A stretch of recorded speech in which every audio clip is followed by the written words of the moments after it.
Estado cumpre metas fiscais e termina 2025 com 1 bilhão e 300 milhões de reais em caixa. Escola do Legislativo debate voto feminino no Brasil. Segunda etapa do Censo Escolar 2025 vai até final de março e monitora desenvolvimento da educação brasileira. E plenário aprova a criação do projeto Policial Militar Mirim. O Jornal da Alerj está começando agora.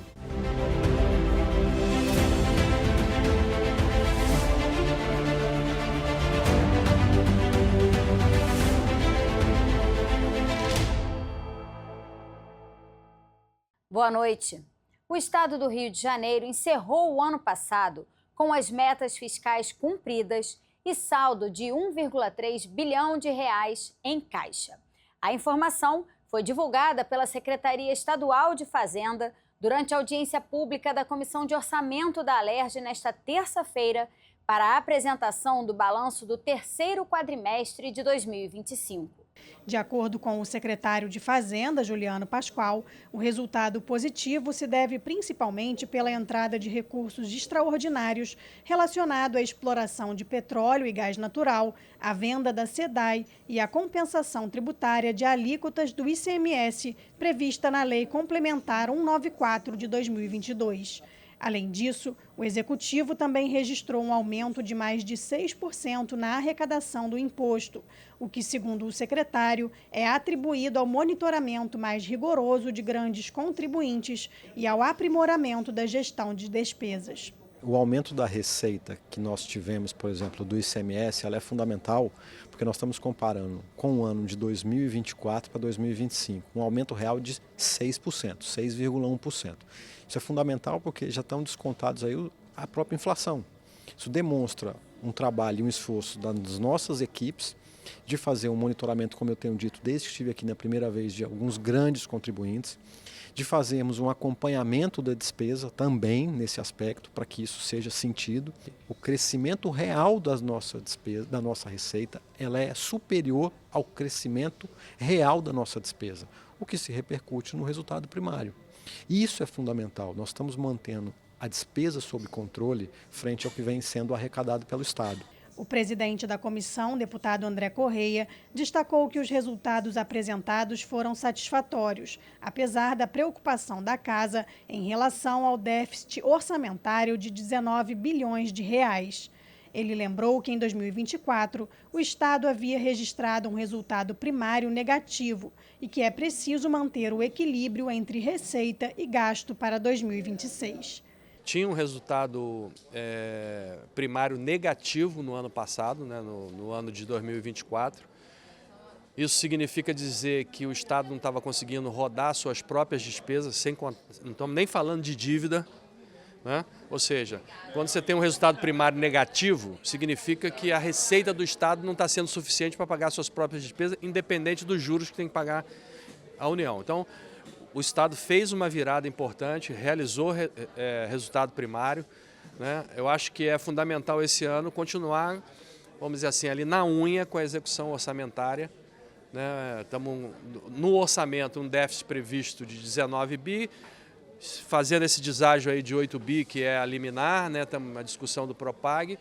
Continua um ano desafiador que vai ter que ter a mesma postura de cuidar do dia a dia da execução orçamentária. Apesar do crescimento da receita, as despesas do Estado também avançaram no último ano, com um aumento de 3%, impulsionado principalmente por investimentos na área da segurança pública, educação e saúde, além de despesas com o judiciário e os subsídios ao transporte coletivo e à conservação de rodovias, que também pressionaram as contas estaduais.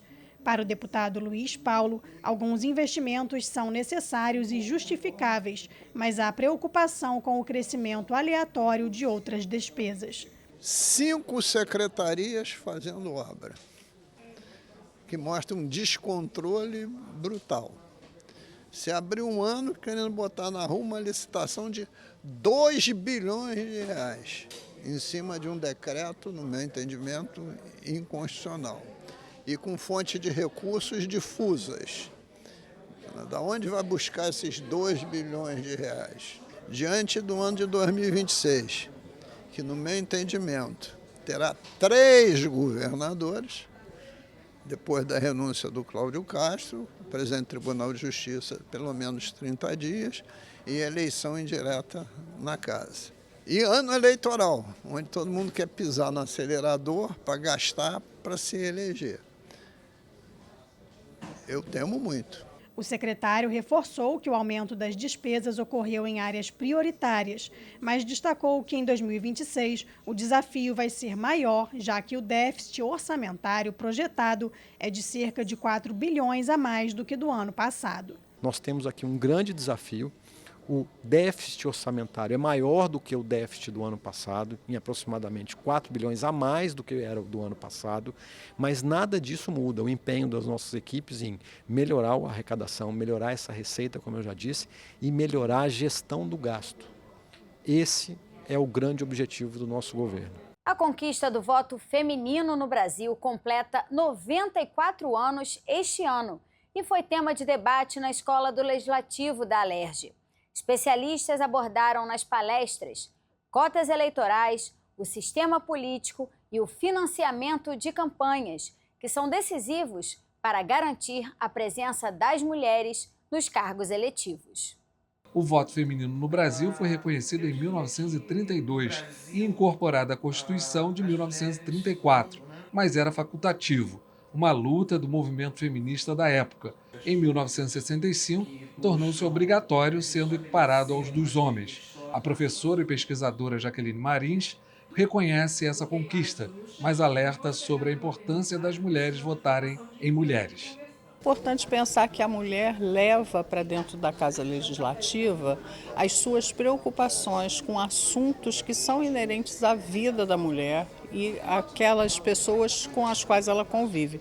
Então, a partir da presença delas nas casas legislativas, a gente tem visto ganhos muito importantes, como é o caso das Procuradorias Especiais de Mulheres, que são órgãos criados por mulheres nas casas legislativas, que hoje compõem uma rede e que tratam das violências, de acompanhar as denúncias sobre violências sofridas por mulheres da sociedade. De acordo com o Tribunal Superior Eleitoral, as mulheres representam a maioria do eleitorado brasileiro. Elas somam mais de 81.800.000 eleitoras, o que equivale a 52,47% do total. 20 milhões estão na faixa etária entre 45 e 59 anos de idade. Os homens, por sua vez, somam quase 74 milhões de eleitores, representando 47,51%. A virada no eleitorado brasileiro, tendo as mulheres como maioria, significa um grande avanço, mas a representatividade delas nas casas legislativas ainda é considerada muito baixa. Ainda temos uma subrepresentação política muito grande das mulheres ainda no nosso parlamento. A despeito de o eleitorado ser 52%, na última eleição nós alcançamos apenas 18% de mulheres deputadas federais e aproximadamente 13% de senadoras. Isso se atribui a vários aspectos, né? Nós temos a questão da questão da vida familiar, da questão da divisão do público ser atribuído aos homens e o privado às mulheres, a questão do subfinanciamento de campanha, as mulheres têm menos recursos do que os homens para fazer eleição, para fazer mobilização, a questão do sexismo, né? O ambiente político ainda é um ambiente muito hostil para as mulheres, então nós precisamos, apesar de termos alguns avanços, do que nós tínhamos, né? Nós estamos falando de um país que até 1932 não era o voto era autorizado no primeiro momento se tivesse autorização marital. Então temos ainda muito que avançar nesse sentido de empoderamento, de ganho político para as mulheres. Acho fundamental não só do ponto de vista da mulher eleitora, mas também da mulher pré-candidata, futura candidata.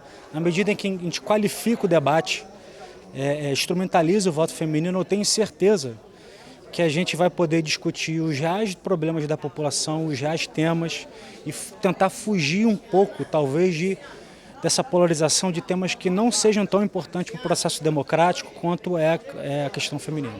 Para a integrante da Comissão de Direito Eleitoral da OAB-RJ, Kátia Junqueira, a presença da mulher na política vai muito além do direito ao voto feminino. A gente continua ainda hoje, 94 anos depois dessa conquista da mulher votar e ser votada, tendo que debater esse assunto. Eu acho muito importante, por outro lado eu fico muito triste, porque o que se observa é que ainda há grande subrepresentatividade feminina nas casas legislativas e, por outro lado, também as políticas públicas que são de interesse das mulheres não são observadas e não são editadas, né, vamos dizer assim. Então há uma defasagem de políticas públicas destinadas efetivamente às mulheres por conta disso. A ex-procuradora regional eleitoral do Rio de Janeiro, Neide Cardoso, destacou que durante a campanha eleitoral, muitas candidatas a um cargo eletivo não têm apoio necessário para conquistar uma vaga nos espaços legislativos.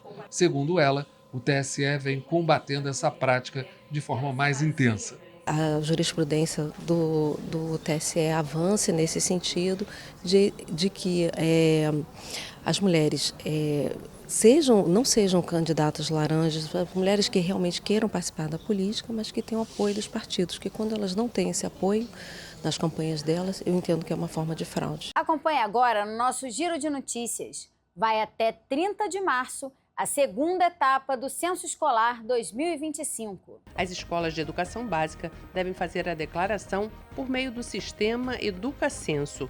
A avaliação é coordenada pelo Instituto Nacional de Estudos e Pesquisas Educacionais Anísio Teixeira, o INEP, e realizado em regime de colaboração entre as secretarias estaduais e municipais de educação. Nesta etapa, são apuradas informações para verificar o movimento, incluindo transferência e abandono, e o rendimento dos estudantes ao término do ano escolar. As estatísticas de matrículas servem de base para o repasse de recursos e para monitorar o desenvolvimento da educação brasileira. Condutores de veículos que optaram pelo parcelamento do IPVA de 2026 devem estar atentos ao vencimento da segunda parcela, que começou na última sexta e vai até o dia 6 de março, conforme tabela que está na tela, de acordo com o final da placa de cada veículo. Cerca de 2 milhões de veículos estão com os impostos em atraso. Para fazer o pagamento, o contribuinte deve emitir o documento de arrecadação do Rio de Janeiro, DARJ, exclusivamente pelo hot site do IPVA da Secretaria de Estado de Fazenda e seguir as instruções. A recomendação é digitar o endereço diretamente no navegador, evitando golpes. A marca de 5.000 animais silvestres atendidos acaba de ser atingida pela área de soltura de animais silvestres de São Gonçalo. Localizada na APA Estância de Pindotiba, Maria Paula, a área é responsável pela reabilitação e soltura em seus habitats naturais de bichos resgatados pela Guarda Ambiental de São Gonçalo. Os animais são vítimas, na maioria das vezes, de atropelamentos, queimadas e desmatamentos. Esse serviço é prestado desde 2022, com foco na saúde e conservação das espécies e guiado por protocolos técnicos e legais. O plenário aprovou hoje a proposta do deputado Munir Neto, que cria o projeto Policial Militar Mirim. Segundo o texto, crianças e jovens de 7 a 16 anos podem participar do programa, que terá atividades cívicas, socioculturais, esportivas e recreativas. Os participantes devem estar matriculados em escola regular, pública ou privada, com frequência mínima de 75% no ano letivo. A proposta aprovada segue para a sanção ou veto do governador. Esse é um projeto de inclusão.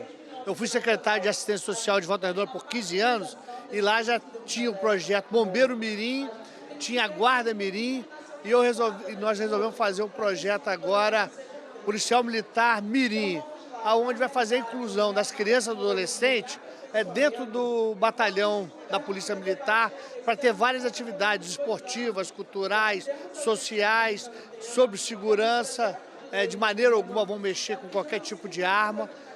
Realmente mais uma atividade de lazer e que vai aproveitar o contraturno do aluno na sala de aula para ter uma atividade de grande valia. Também é analisada a mensagem do Poder Executivo que autoriza a implantação em locais públicos de bases, postes e suportes para câmeras de segurança e outros equipamentos de vídeo monitoramento.